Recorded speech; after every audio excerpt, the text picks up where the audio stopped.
Thunder cracks across the sky and the wind shifts without warning. Some say it's not just weather. It's something alive, massive, watching. The Thunderbird. Across indigenous cultures of North America, the Thunderbird is more than legend. It's a spiritual being, a protector, a punisher, and sometimes a warning. Among the Lakota, it was known to dwell in the Black Hills, guarding sacred knowledge. To the Ojibwe, the Thunderbird brought rain for crops and struck down underwater spirits with lightning. In the Pacific Northwest, it was a symbol of immense power, depicted with lightning snakes clutched in its talons. These weren't bedtime stories. They were belief systems, oral histories passed down for generations.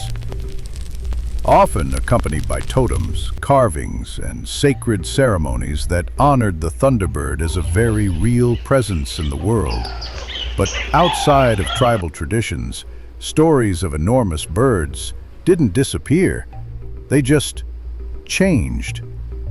In 1890, a story from Tombstone, Arizona, told of a winged creature shot down by ranchers. It supposedly resembled a giant bat or pterodactyl with wings stretching over 16 feet. The report ran in the Tombstone Epitaph newspaper, and it quickly became one of the most debated accounts in cryptid history. Some claim a photo was taken. Others say it never existed. The lost Thunderbird photograph has become its own mystery, endlessly discussed, never confirmed. But the sightings didn't end there.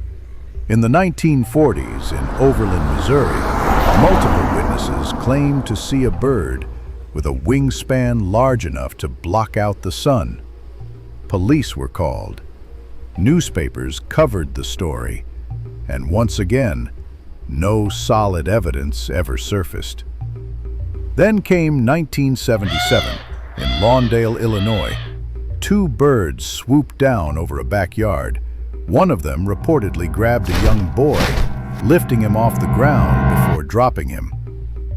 Terrified, the family described the creatures as black, with hooked beaks and wings far larger than any known species in the area. No zoo was missing a bird. No expert could explain it. So what are people seeing? Let's look at the theories. Some believe sightings are misidentifications of known large birds, like the Andean condor, bald eagle, or California condor, especially when seen from a distance in flight. But even the largest known birds alive today don't match the reported wingspans or behaviors. Skeptics argue these ideas stretch the limits of biology and logic. How could such a massive creature avoid detection in the modern world?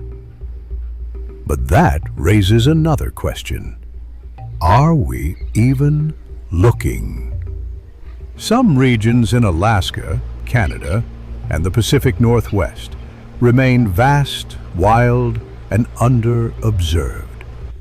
A creature with gliding behavior, nocturnal habits, or extreme altitude flight could remain largely unseen.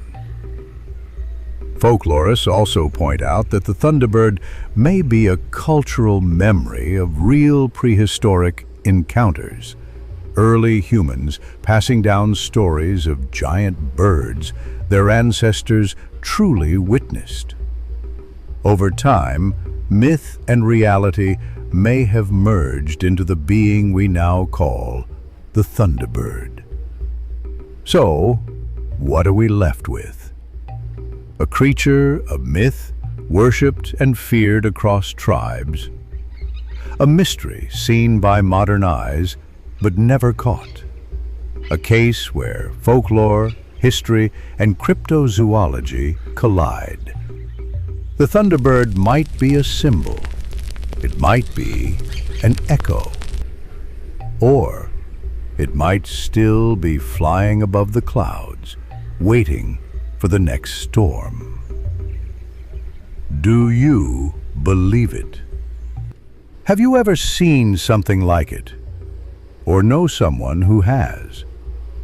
Drop your stories in the comments. I read every single one.